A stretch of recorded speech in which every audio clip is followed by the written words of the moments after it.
Bienvenido a clase.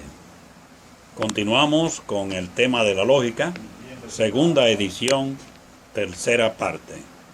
Y empezamos con el primer subtema, métodos de demostración. Demostración, razonamiento, acción o cosa con que se demuestra que determinada cosa es verdad. Un teorema es una proposición verdadera y su validez se obtiene a través de una demostración.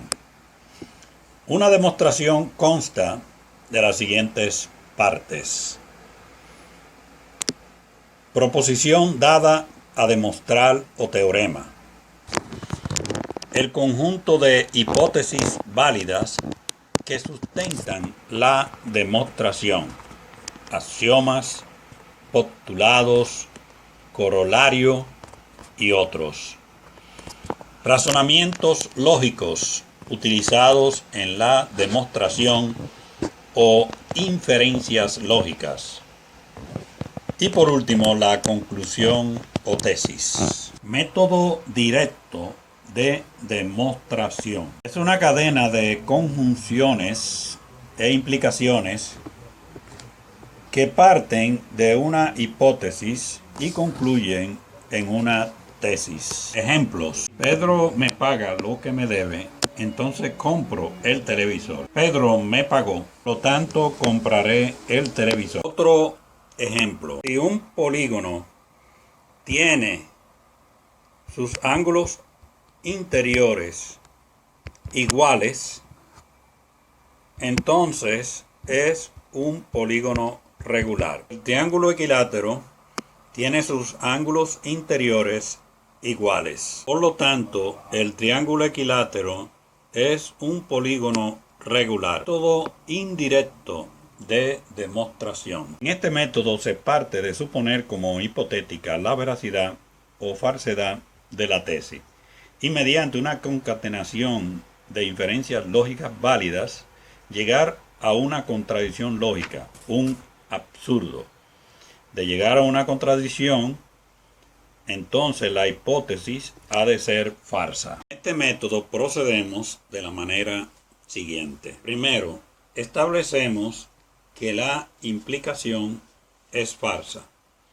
Entonces la negación de la implicación es verdadera. Partiendo de que la negación de la implicación es verdadera, pasamos a verificarlo por el método directo hasta que nos encontramos con una contradicción. Vamos a una contradicción partiendo de que la negación de la implicación es verdadera, entonces esta contradicción nos indica que esto no es cierto y por lo tanto es falso.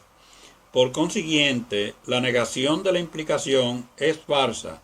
Esto implica que la implicación es verdadera, quedando así demostrado el teorema. Ejemplo, mire si la forma argumental es válida o no.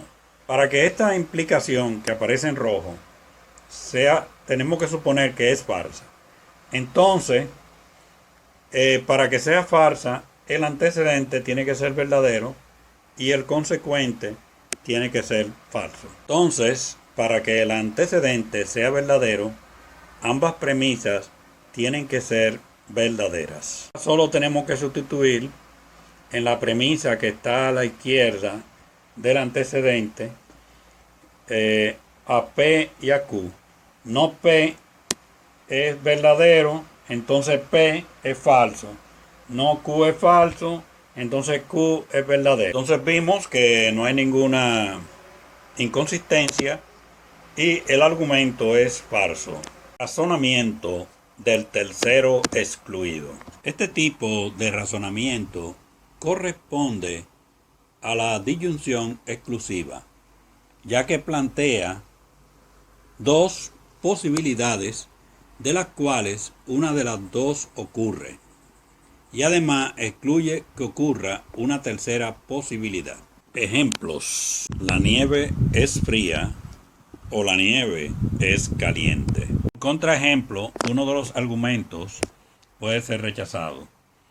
O sea, sabemos que la nieve es fría, porque cuando el agua se congela es porque la temperatura ha descendido. La luna tiene luz propia o la luna no tiene luz propia. La luna no tiene luz propia porque la luz que emite es reflejada de la luz que le llega del sol. Cuantificadores. Cuantificador es una expresión que indica la cantidad de veces que un predicado o propiedad P se satisface dentro de una determinada clase.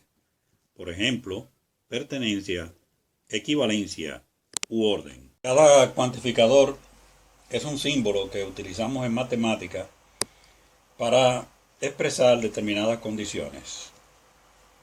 Estos cuantificadores son cuantificador universal y cuantificador existencial. Cuantificador universal, cuyo símbolo es y se lee para todo, toda, todos o todas, e indica que toda función proposicional que se escriba a su derecha tiene que ser válida para todos los valores considerados para la variable o variables de la función proposicional. Esta expresión que vemos aquí se lee para todo x, p de x. Ejemplos: sea p de x.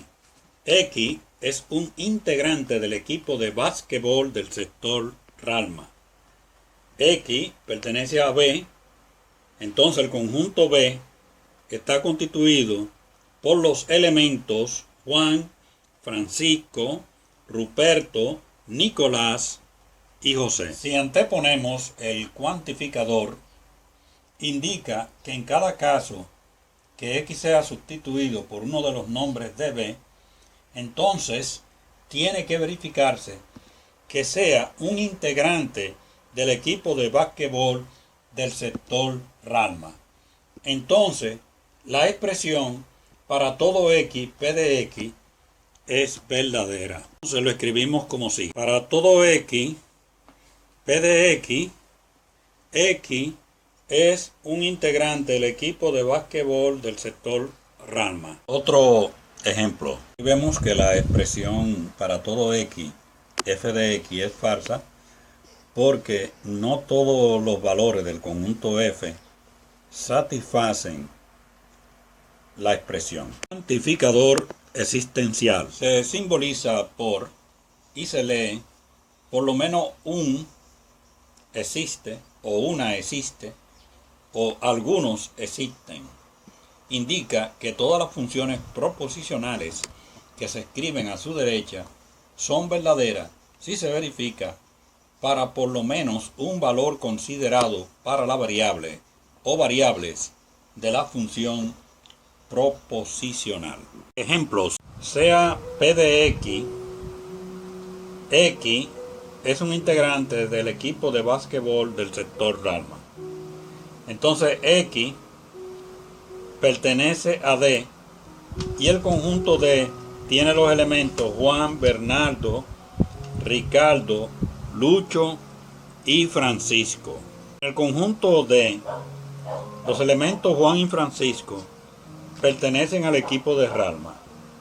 Bernardo pertenece al equipo de Las Palmas, Ricardo al equipo de Alma Rosa y Lucho al equipo de Osama. La expresión existe un X, P de X, es verdadera porque vemos que algunos valores de X están en el conjunto D. Otro ejemplo, esta expresión existe un X, F de X, donde X más 2 menor que 4 y X pertenece a F, es verdadera porque algunos valores satisfacen la inecuación. También existe el cuantificador existencial único, que tiene el mismo símbolo que el cuantificador existencial, pero con un signo de admiración a la derecha. Este símbolo se lee: existe un único. En este caso es verdadero cuando solamente existe un único valor que hace la expresión verdadera. Ejemplo, existe un único X, P de X. X es el único satélite natural del planeta Tierra. Negación de los cuantificadores. Negación del cuantificador universal. Para negar un cuantificador simplemente agregamos el símbolo de negación. Entonces ahora se lee, no es cierto que para todo, la negación del cuantificador universal es equivalente al cuantificador existencial. La lectura de la negación del cuantificador universal que se lee no es cierto que para todo es equivalente a la lectura del cuantificador existencial que dice que por lo menos uno o algunos y viceversa. El cuantificador existencial es equivalente a la negación del cuantificador universal. También podemos añadir que la negación del cuantificador existencial es equivalente al cuantificador universal. Bueno, eso es todo por esta clase y con esto terminamos el tema de la lógica. A los amigos que nos ven a través de YouTube, que le den like al video, se suscriban y activen la campanita. Chao.